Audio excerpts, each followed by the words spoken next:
Hey, it's Emil Guillermo, Emil Amok to you. Welcome to the program.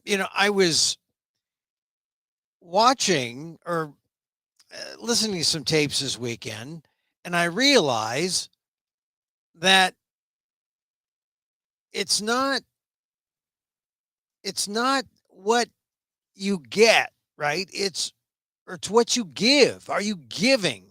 I'm giving you this show. I mean, I realized that I was listening to someone and they were talking about the St. Francis prayer, you know, uh, Lord, let me be the instrument of your peace or the channel of your peace. St. Francis, DC, St. Frankie. And I thought about that and I said, yeah, where there's hate, bring love, where there's sickness, bring health, where there's no Asian American, Filipino news, information, viewpoints, bring that. That's what I'm doing here. Welcome to our program, Emil Amok's Takeout, my takes on all things considerable. This is a talk show. I know. Well, look, I'm sure you all have heard or have listened to Rush Limbaugh in your lifetimes. And did he ever have guests? No, he never. Well, all right, every now and then he'd have a guest, but he was not known to have guests. So consider me as a a skinnier, wokier Rush Limbaugh. I mean, definitely skinnier, definitely wokier, definitely leaning a certain way, quite the opposite of Mr. Limbaugh, the late, and some people are lamenting his death. I mean, but some people are cheering. Oh, those people are naughty. Like, I love everybody. Doesn't mean I have to like them, but I love everybody. Anyway, welcome to the program. It's Monday. Did you have a good weekend? Did your football teams win?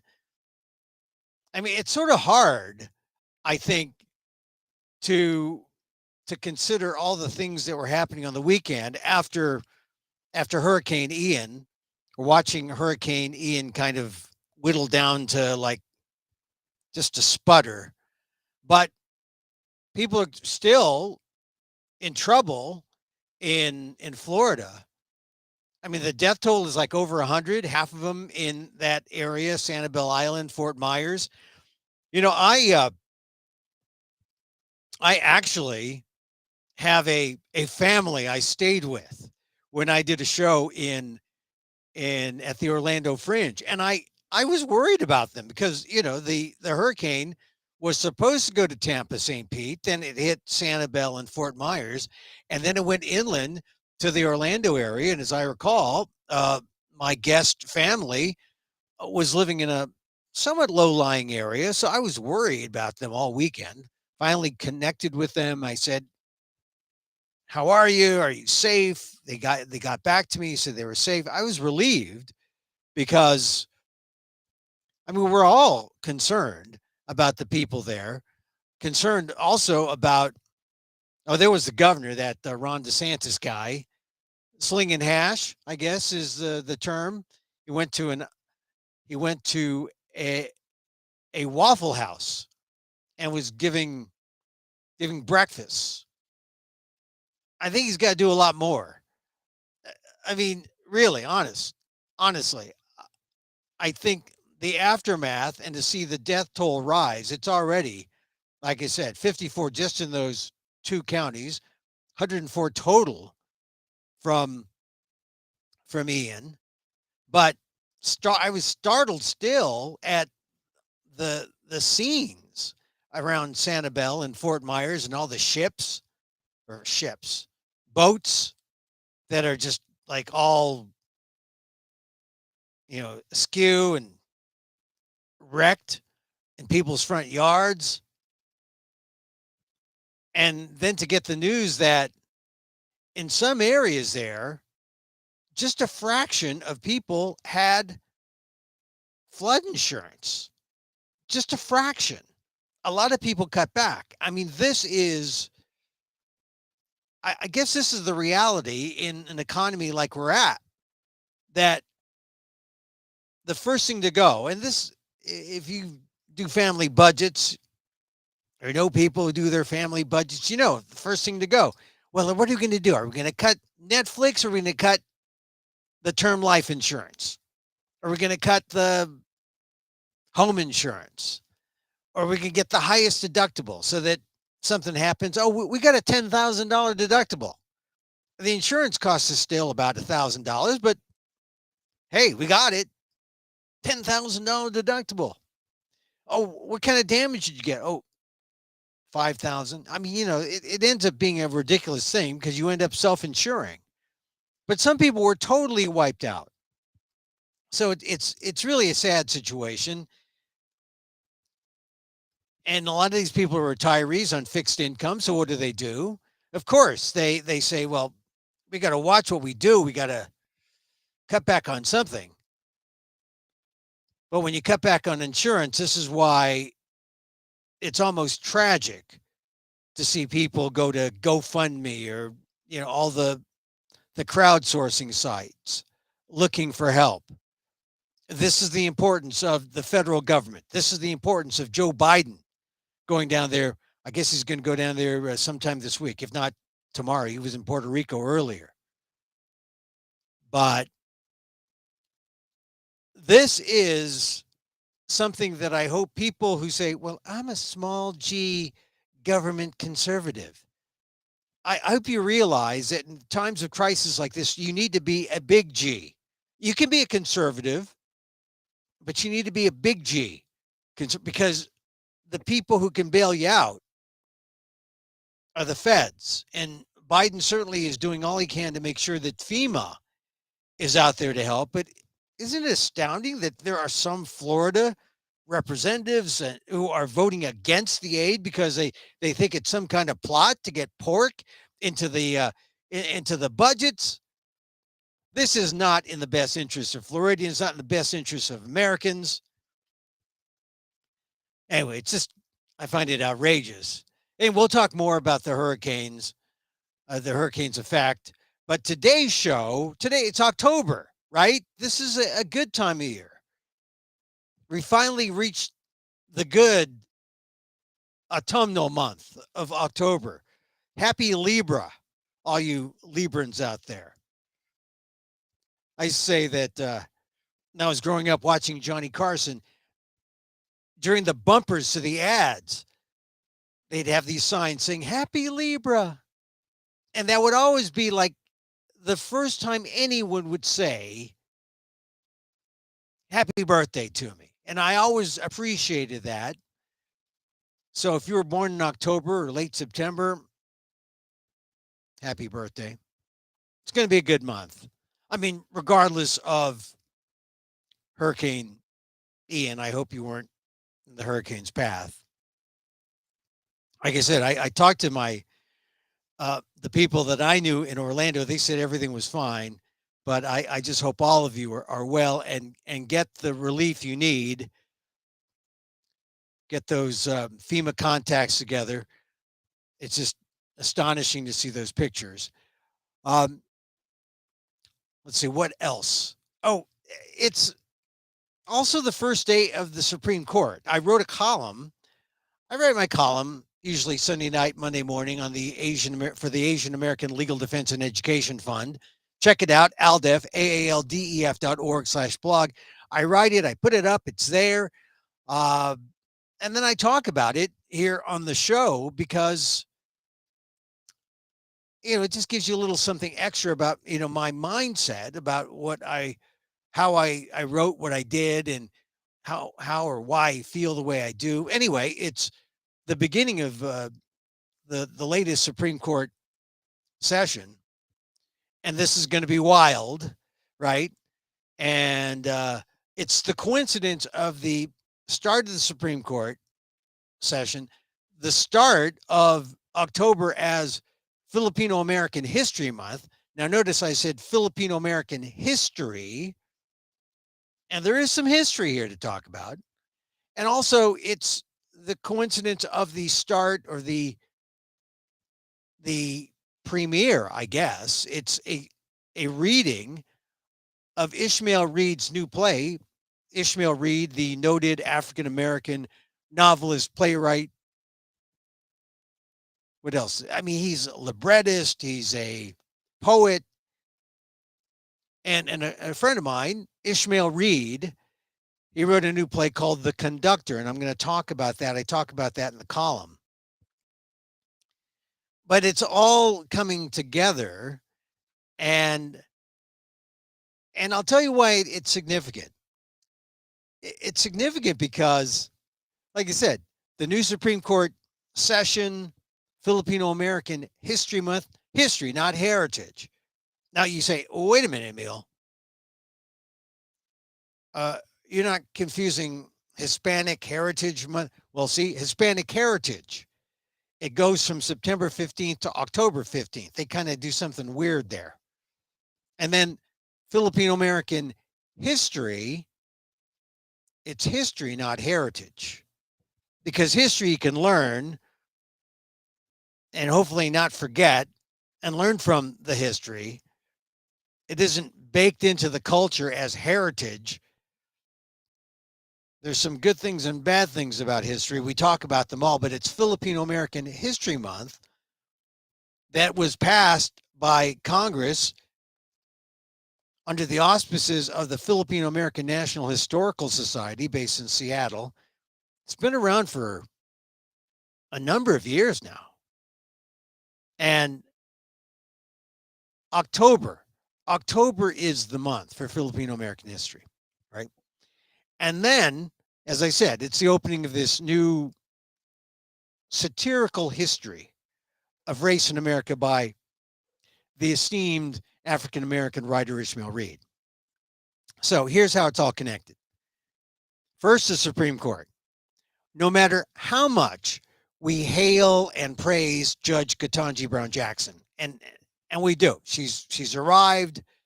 She had her ceremonial entrance last week. This is the first day on the job. She's the first African American woman to serve on the court. And despite all that, she will not be able to mitigate the foulness that we are about to experience.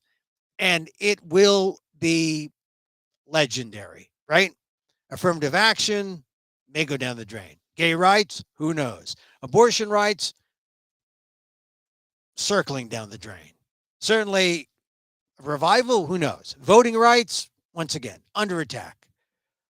We are almost certainly assured that the hits will keep on coming with this new court in session.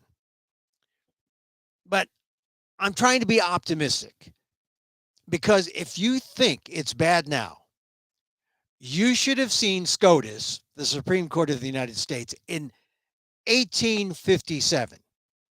Because in 1857, that's when the High Court rendered by a 7-2 vote what some have called the worst SCOTUS decision ever.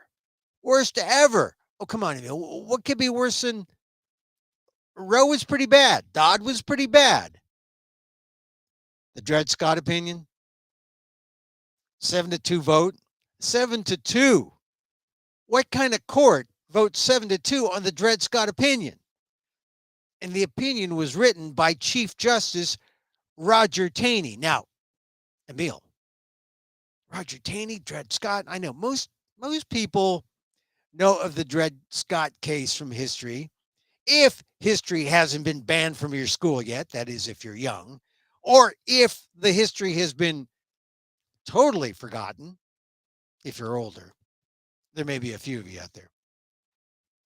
I dread if you stop any American today at random and ask them about Dred Scott, you might be amazed how many will actually say something vague like, oh, Dred Scott, he was a rapper, right?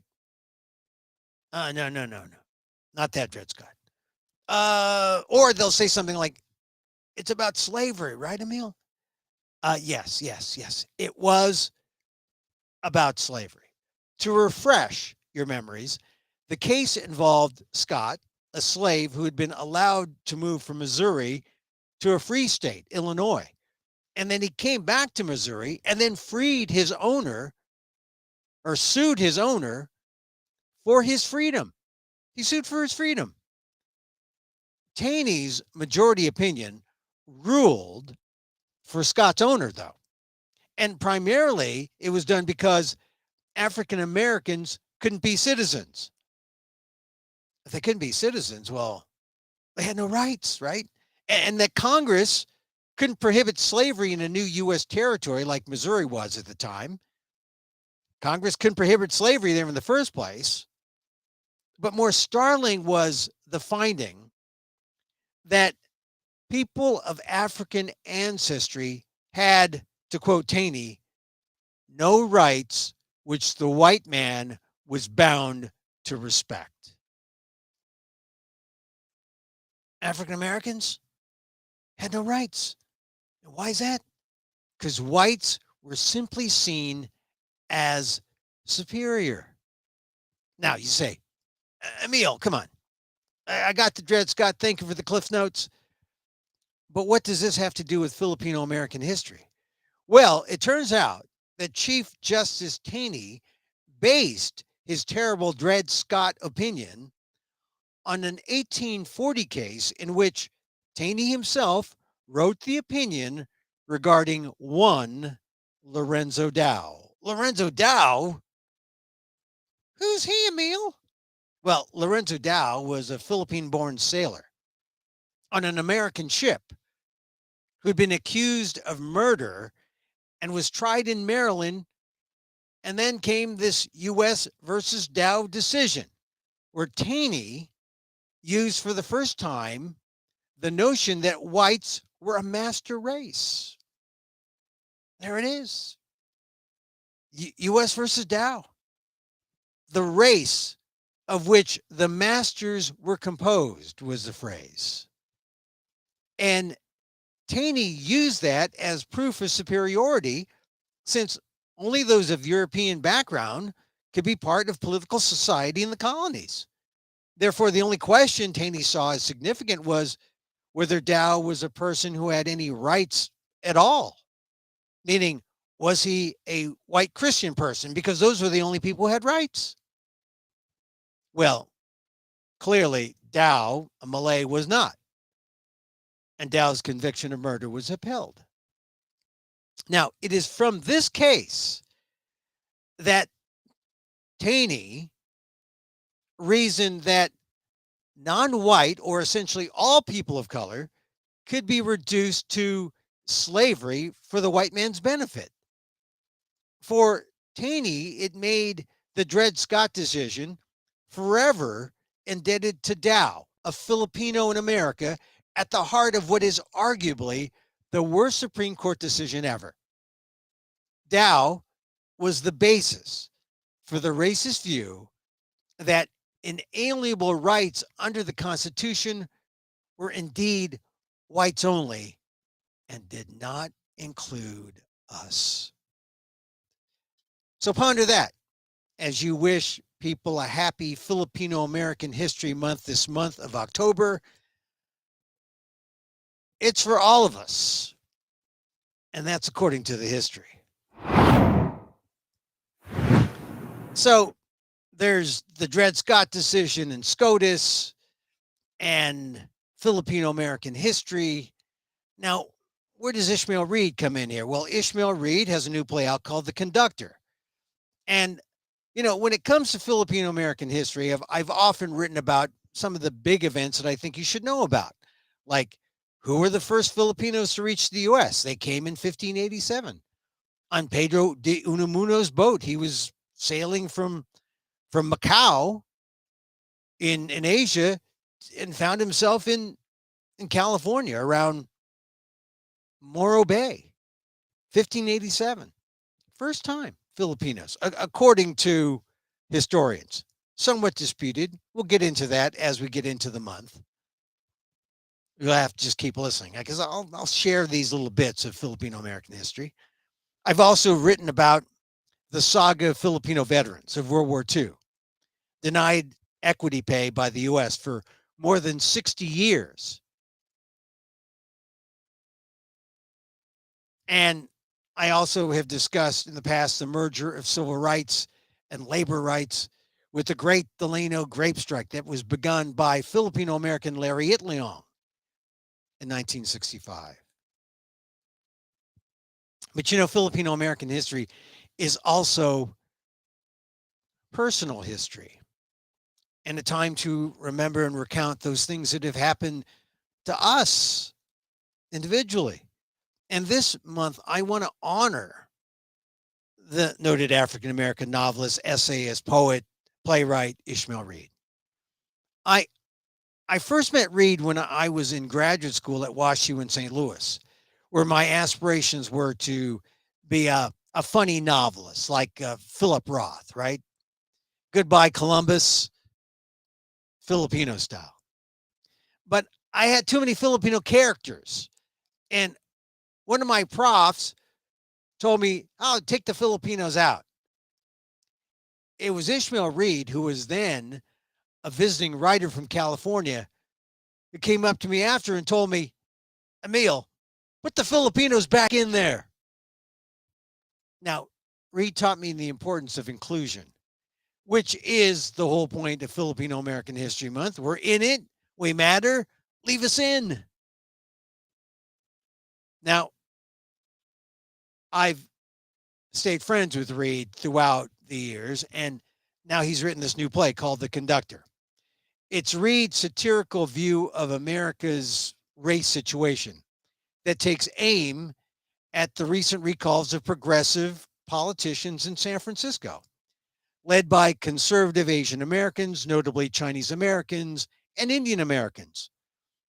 Reed adds a twist with a fictive Indian prime minister who creates an international scene, but it means Indians in America are forced to flee the country, including one character, Shashi Parmar, one of the Indians who led the recall effort, who happens to have been a college roommate of the prime minister at an Ivy League school.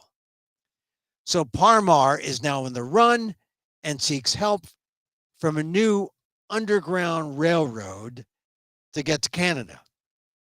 And the conductor, why, it's a fired progressive columnist, Warren Chip, who now finds himself helping his former nemesis escape. So that's the story. But what happens, what unfolds is Chip is the mouthpiece for Reed's views on race and history.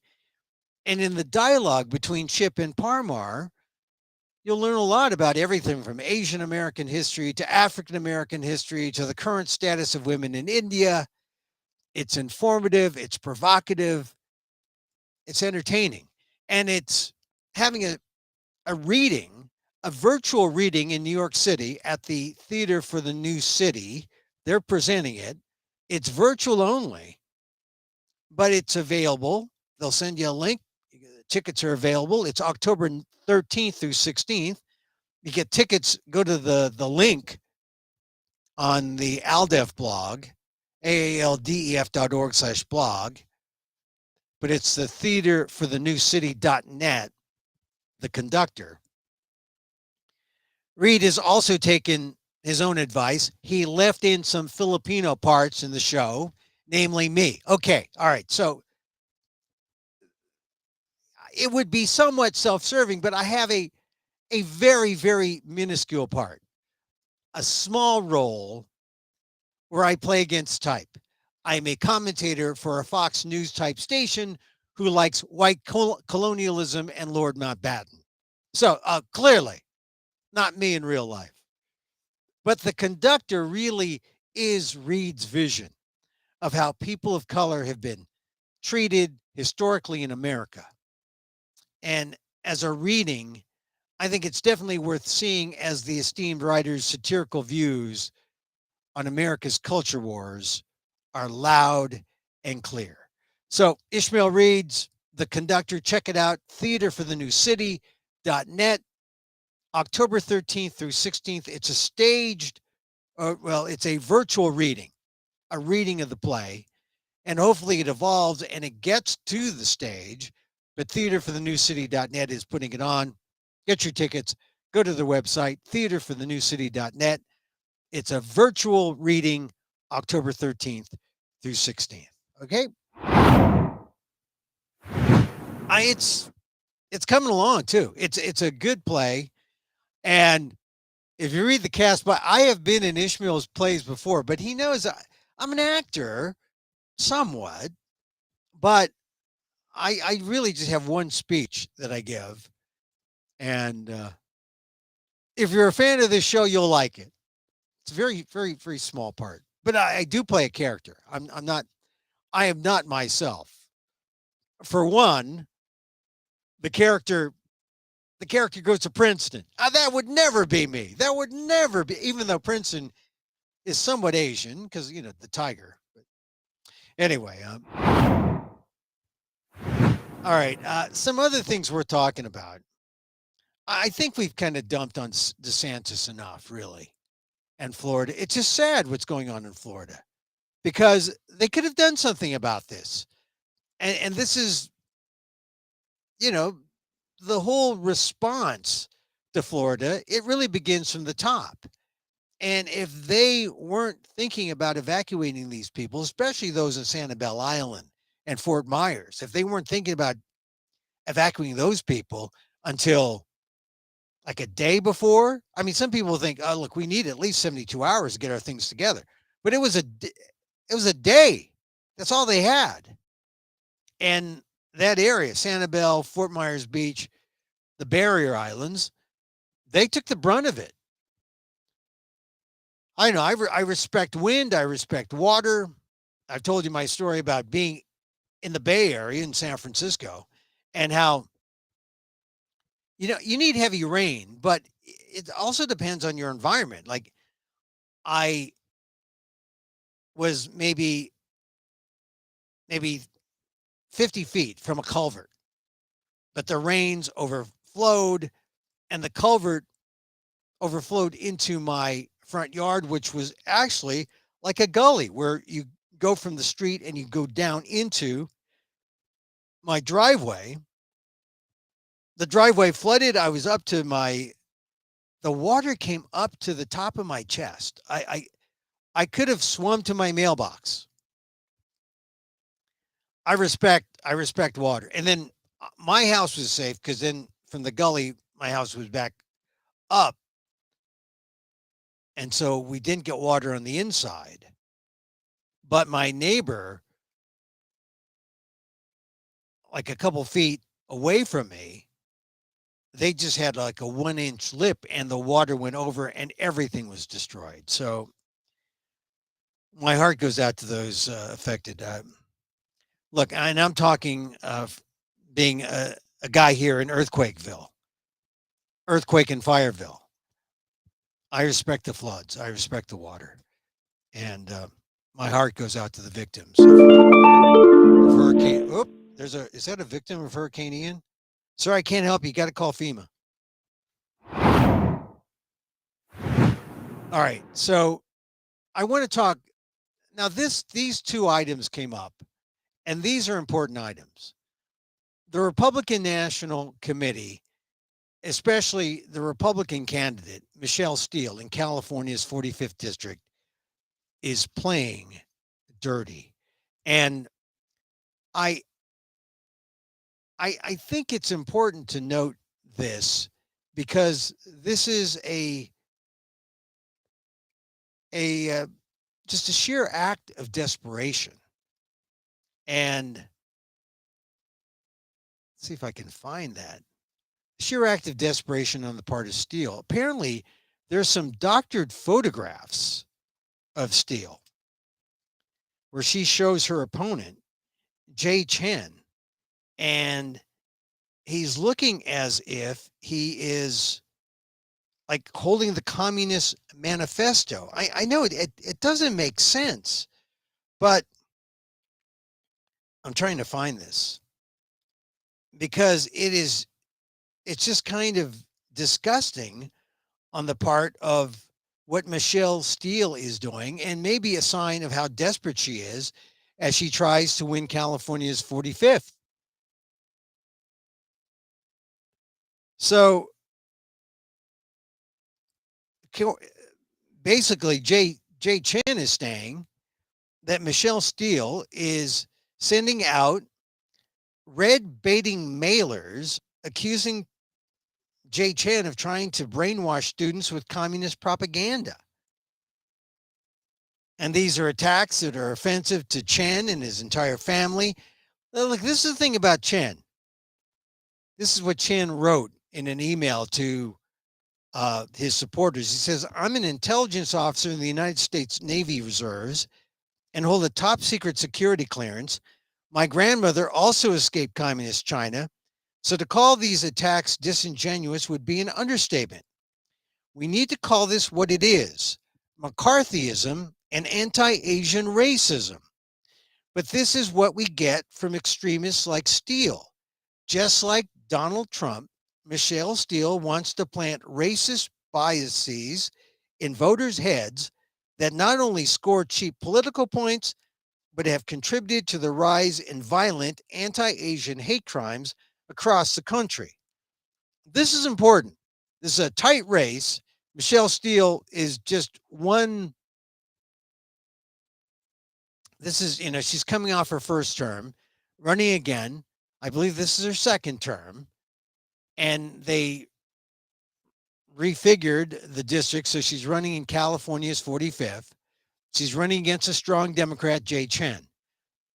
The population of this district is about 813,000. So it's big, 814,000 people. The demographics are kind of interesting. It's 49% male, 51% female. And the race demographics are also interesting. 49% white, 1.8% black, 28% Asian, 0.6% Native American, 0.2% Pacific Islander. But look at that, almost 28% Asian. It's 19.7% Hispanic. And the median household income is pretty wealthy. I mean, it's fairly upper middle class, 111,197. So this is a good size, wealthy area. Smart, 94% with high school graduation. They need to know, if they aren't aware that this is a doctored mailer, they need to know that Michelle Steele is doing this. And here's the thing: Michelle Steele, I just think that she thinks she can get away with this.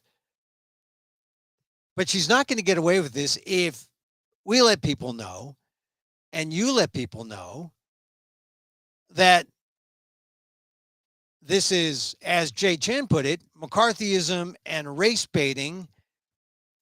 And the only way you do this, and the only reason why you do this, is because the race must be so tight.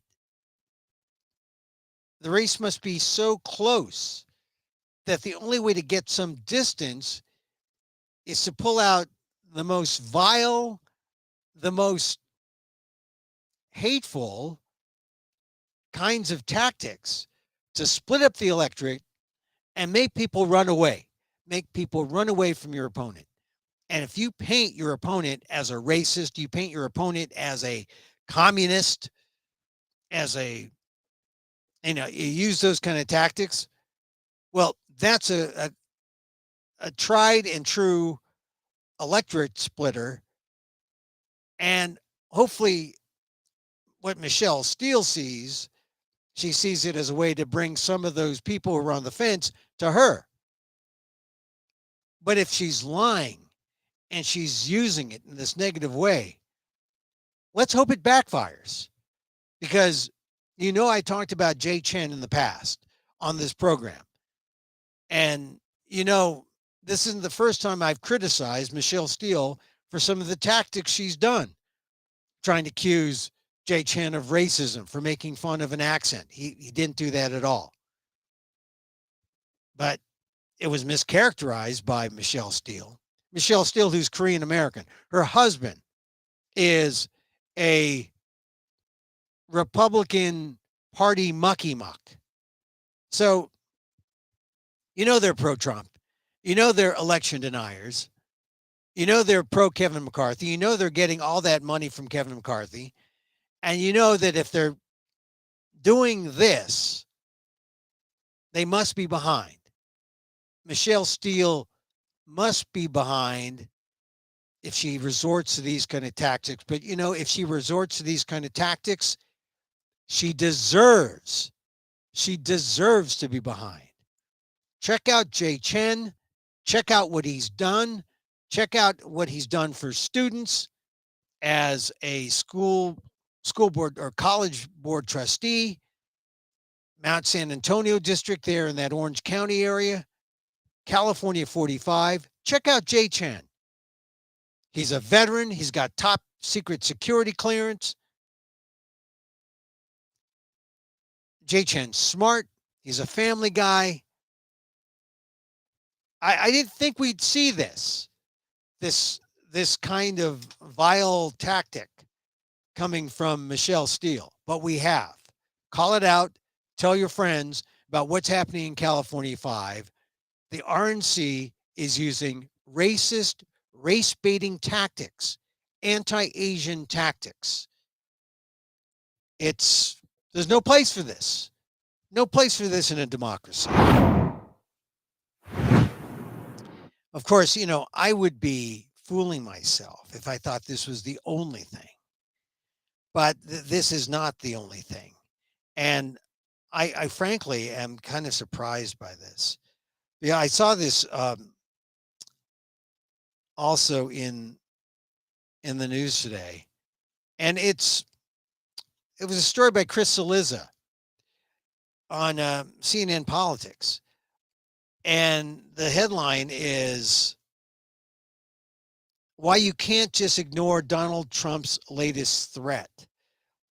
And this goes to the point that most of the time we just roll our eyes when Donald Trump does something crazy, when, you know, he wears a QAnon badge on something he puts on Truth Social. And then, you know, at a Trump rally, the QAnon folks are doing a kind of American version of Heil Hitler. It's modern fascist kinds of moves that should make everyone want to run the other way. Unfortunately, this kind of thing makes people attractive to Donald Trump in some ways, which is one of the astonishing things about our democracy. But Chris Cillizza writes something in Truth Social, or writes something that Trump wrote in Truth Social, which is it's his social media platform, where Trump goes after Mitch McConnell for helping Democrats pass a bill to keep the government funded and open. And Cillizza quotes Trump. He says, or Trump said, is McConnell approving all of these trillions of dollars worth of Democrat-sponsored bills without even the slightest bit of negotiation because he hates Donald J. Trump? Or is he doing it because he believes in the fake and highly destructive Green New Deal and will take the country down with him? I guess that is willing to take the country down with him. In any event, either reason is acceptable. He has a death wish, must immediately seek help and advice from his China-loving wife, Coco Chow. All right, Chris Cillizza is Italian-American, and he's writing mainly for a white audience. I'm Asian-American, and I find a number of things offensive by what Donald Trump wrote in that Truth Social post. Of course, the whole thing about McConnell having a death wish, that's a kind of death rhetoric that is pretty volatile. And considering our situation now, where you have an Oath Keepers trial right now, an Oath Keepers trial going on, where Stuart Rhodes is actually arguing that he was on January 6th trying to protect the country. waiting for the call of Donald Trump to go in and protect the country. You see why you can't mess around with violent political rhetoric like what Trump posted in his Truth Social, where he calls Mitch McConnell as having a death wish. That is scary. It's offensive. It has no place in our discourse. But there it is. That's what Cillizza was offended by. But Cillizza was also to agree. Now, maybe because he's not Asian American. He says, let's note, but not dwell on the casual racism inherent in referring to Elaine Chao, McConnell's wife, as, quote, Coco Chow. And he spells Chow, C-H-O-W. Elaine Chao spells Chow, C-H-A-O. Chow was Trump's Secretary of Transportation for 4 years. She resigned following the January 6, 2021 riot at the U.S. Capitol. So I like what Cillizza says, because he says, let's not dwell on the casual racism. And he goes on and talks about the incendiary violent rhetoric, saying that McConnell has a, quote, death wish. Look, I admit that's pretty bad. I mentioned it. But let's not relinquish or remove the spotlight on the casual racism, because this casual racism is what gets 11,000 people hurt and even killed in America. To call Elaine Chao Coco Chow in a Truth Social post like Donald Trump, this is the new Kung Flu. It is the new China virus. Elaine Chao is the wife of Senator Mitch McConnell and also Trump's former Secretary of Transportation. She deserves our respect. She's a Republican, but she deserves our respect. Like I said, Elaine Chao is someone who I could show some love for, and also I like her. Like I said, I want to show love to everyone. I don't have to like everyone. But Elaine Chao, I actually have met on a number of occasions, and I like Elaine Chao. I've interviewed her. We've talked. Our paths have crossed years ago, 2000, the 90s. I like Elaine Chao. She's done a lot for, her family comes from a wealthy family. Our philanthropists have given to higher ed, given to the Asian American community. All right, she's married to Mitch McConnell. All right, no one's perfect, right? But still, I'll defend Mitch McConnell, and also I'll defend Elaine Chao in this instance when Donald Trump goes after them both. First, in that vile, death wish comment about Mitch McConnell, and then in the casual racism that Trump throws at Elaine Chao, calling her Coco Chow. Donald Trump hasn't learned. He's like back to the Kung Flu. Donald Trump is back to China virus.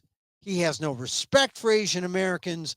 He has no respect for the violence that he helped perpetrate when he very casually displayed to the world his disdain for Asian Americans, calling, China virus, scapegoating Asian Americans for the quote unquote Kung Flu. And I know a lot of people like Chris Cillizza and CNN, his reaction was, let's not dwell on the casual racism. No, let's dwell on the casual racism. We'll dwell on both the casual racism and the violent rhetoric. Let's dwell on both. It's important We live in a diverse society. You can't have someone who wants to be president and has a record of this kind of divisive race baiting nonsense to call Elaine Chao Coco Chow. My God. But look, take Trump's comments in Truth Social over the weekend, combine it with Michelle Steele, the Korean American who's married to a Republican operative in California. And you know, Michelle Steele goes after her Asian American opponent, Jay Chen, and says, with a doctored photograph of Jay Chen holding up the Communist Manifesto, that Jay Chen is some kind of, you know, he's going to brainwash your kids. He's going to brainwash America. He's a communist. Oh my God, that's like straight out of the 50s. I'm sorry, folks. This is the political strategy of the Republican Party when they deal with Asian Americans. It's racist. It's nauseous. It has no place in our diverse America. Shame on you, Republicans. Shame on you, Michelle Steele. Shame on you, Donald Trump. Got to call it out. Got to call it out when you see it, because it's vile and it's ugly and it's being perpetrated by the Republicans. If you're considering voting Republican, look at their tactics. Reconsider if you're California 45, considering the race, Michelle Steele versus Jay Chen. Michelle Steele does not deserve your vote. Jay Chen, take a look at Jay Chen. He's a good man. We've talked about him on this show. He does not deserve to be vilified by these ugly, racist mailers that Michelle Steele has sent out. And as far as Elaine Chao goes, got to support Elaine Chao. She's a Republican. She's married to Mitch McConnell.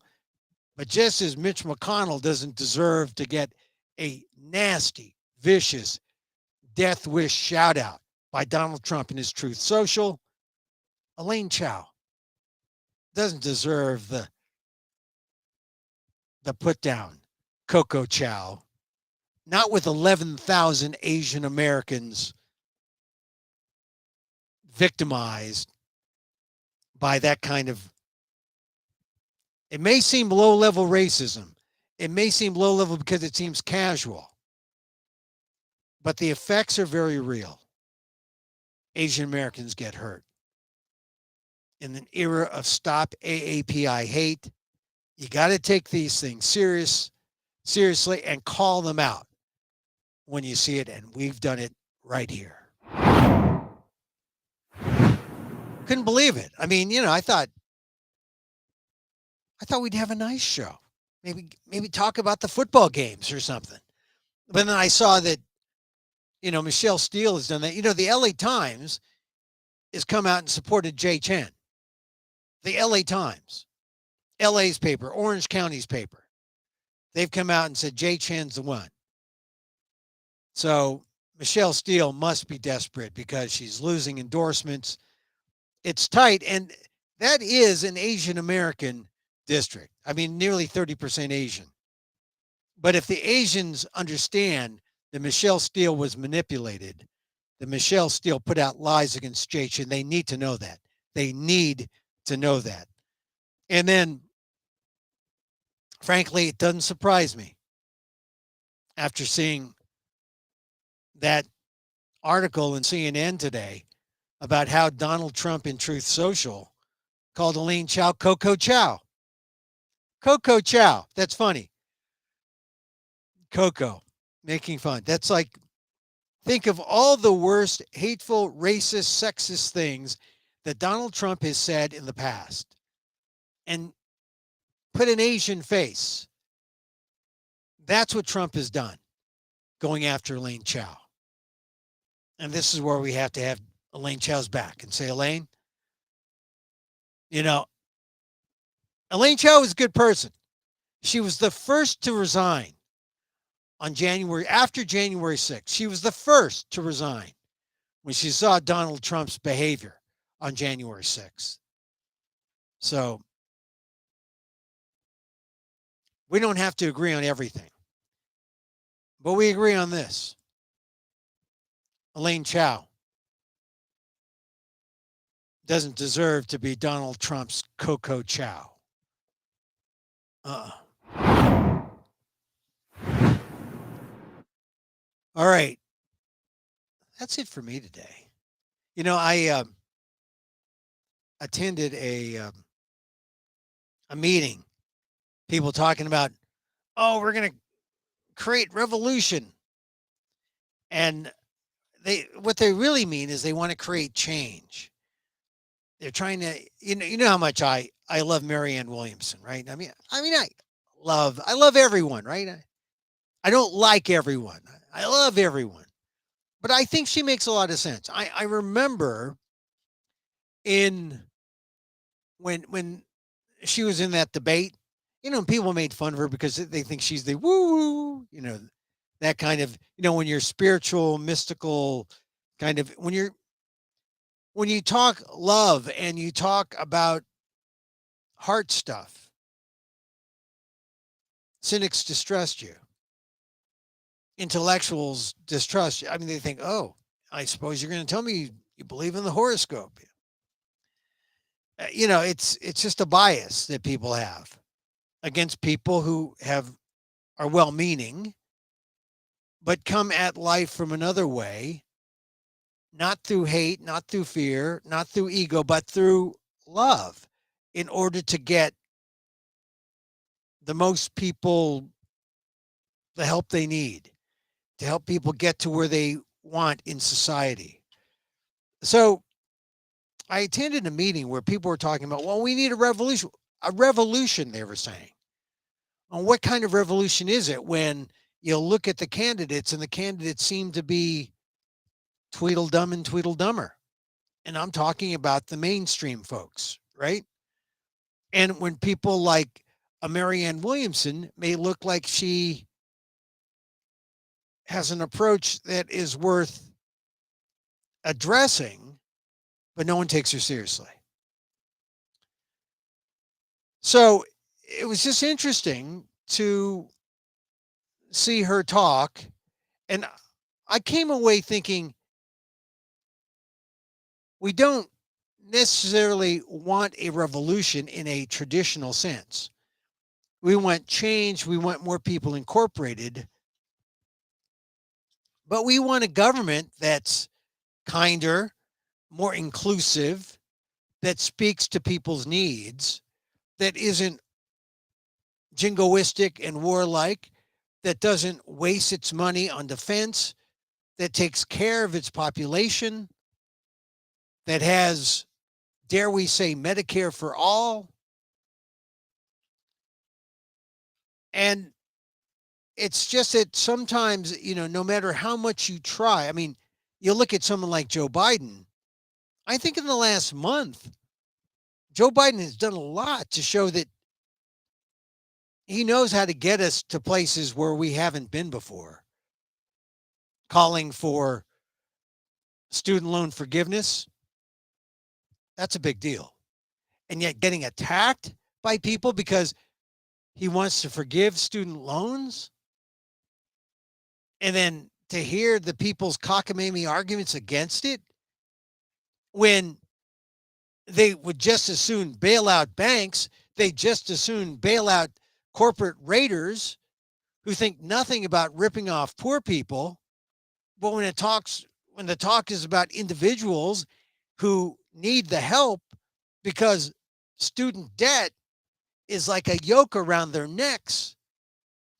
And if the small amount were freed from individuals, I mean, we're talking about what? How much student debt? Many of whom who are really snookered by the private for-profit colleges are only in debt by 10, 15, 20,000. That's a significant amount. And not be a credit card, right? At least when you had a credit card, maybe you got something in return. But when you went to a private for-profit college, plunked down $15,000, $20,000, and the school went out of business, or the school couldn't get you a job, or the school couldn't assure that the credential meant something so that people would hire you. Or maybe you were sold, as they say, a pig in the poke, and you didn't finish because you weren't qualified, or you needed some other coursework to get through the program. But they didn't tell you that. They didn't advise you that. They didn't help you. It was sink or swim. They let you sink. Those people deserve student loan forgiveness. And I hope that people don't bail out. I know that even the CBO said it could cost like 400,000 or 400 billion, $400 billion. Oh yeah, 400, that's over 30 years. Just cut out a war here and there. You can forgive ordinary people who got rooked by the system. Think of all the money that bailed out the bankers. Think about all the money that bailed out the corporates, 2008. Other economic crises. You can help bail out the regular people. Student loan forgiveness. That's the kind of revolution we need. I mean, no one's arming up. There's no militias. The revolution is in just the way we look at society and our American society and our people. And we take care of them. Hurricane Ian, perfect example. Are we taking care of everyone? Joe Biden says we will. And look, hey, Ron DeSantis, he was out at Pancake House or Waffle House. I guess he's preparing for that new job he might need when he gets ousted from the governorship at some point. Oh, he wants to be president. I think he'd be perfect as president of Waffle House. He doesn't deserve to be president of the United States. Anyway, we don't need a revolution, but we need to revolutionize how we look at our fellow man. Common people. People who need help. Let's see how we do with those victimized by Hurricane Ian. That'll be a test. So far, I don't think we're doing so well. I mean, not at the state level, not at the county level. Biden's going to be there soon, maybe tomorrow. But he says he's opening up the coffers at FEMA. One of the things he's got to worry about is the insurance companies. Not many people were insured. Whose fault was that? Insurance rates set too high? Because the insurers, they just bail out. They say, I'm sorry, we can't help you. When the insurers can't help you because they don't have any, when they run out of money, that's when the government has to step in. And like the way insurance works is there's the big insurers, and then there are the insurers of insurance companies. And they're usually run by Warren Buffett. That's for real. He's a reinsurer. So I can't believe that the insurance companies, well, I mean, they're saying this could be like $60, $80 billion, the cost of this one hurricane. They've got the money. They've got the money. They've got the money. Okay, 49ers play tonight, so I'll talk about football tomorrow. Hopefully the 49ers, well, they beat the Rams. They usually beat the Rams. The San Francisco Giants did not, well, they won their last game at home. They're not going to be in the playoffs. Boy, they had a couple of bad runs during the season. Had they fixed those, they'd be right in the thick of it. They could be in the wild card. And they might be competitive. They have like two really good pitchers. But it's next year. I got some hope from watching the Warriors this weekend. The Warriors were in Japan, the Golden State Warriors. I think it's going to be a fun season for the Warriors. They are stacked. They are stacked. Now, one last, no time to talk about it today, but talk about it tomorrow maybe. professional soccer, professional women's soccer. I was thinking about this all throughout the weekend because Alex Morgan is a favorite of mine. Uh, because she went to Cal. She's from California. I coached women's soccer, and so I had my girls on my teams. I always look up to the college players and the players on the women's national team. Players like Asian American Tiffany Roberts. Players like Alex Morgan.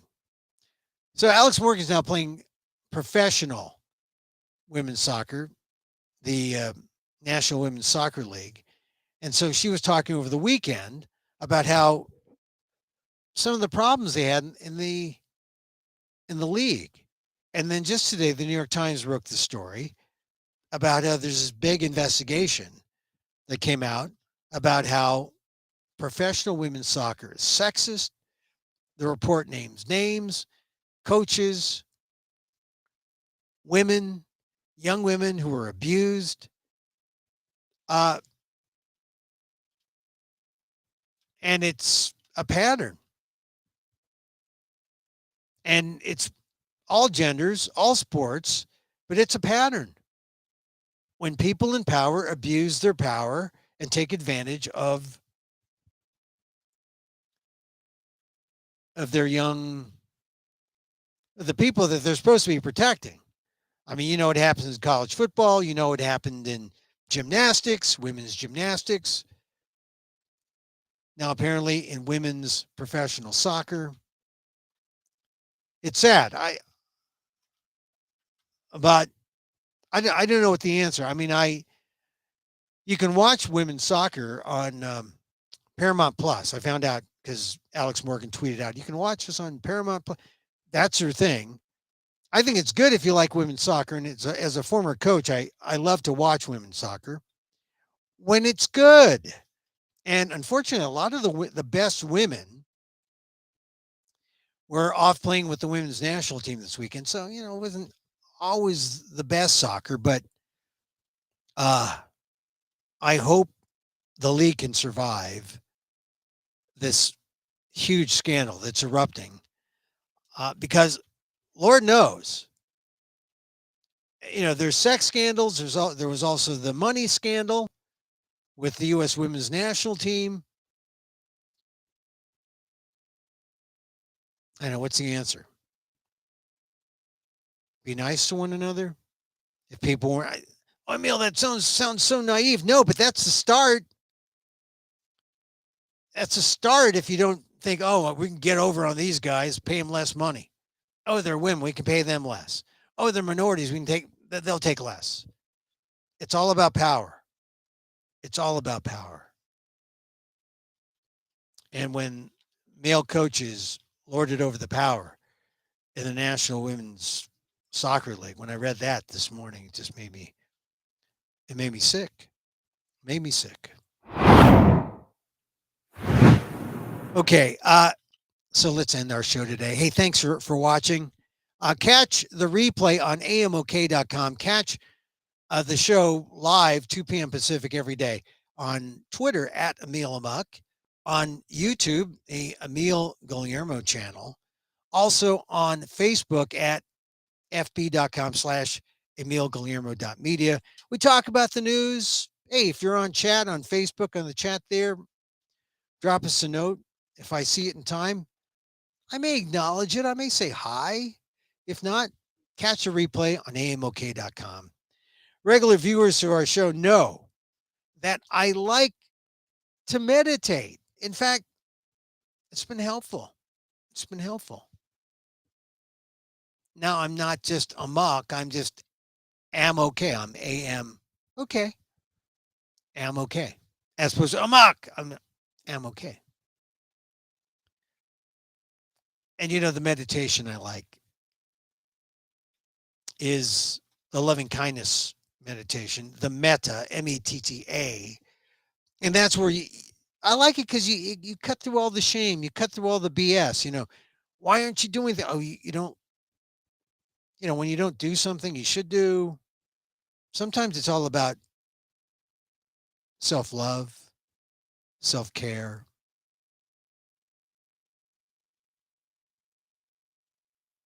And sometimes you need to get by whatever shame you're feeling that prevents you from allowing yourself to give you that, hand here, hand here. Give yourself that hug. Self-love. It helps get through the shame. And so, as I wish for me, I wish for you. May you be safe. May you be happy. May you be healthy. And may you live with ease. Emil Guillermo here. Back in tomorrow, 2 p.m. Pacific. Till next time. Mahal Kita.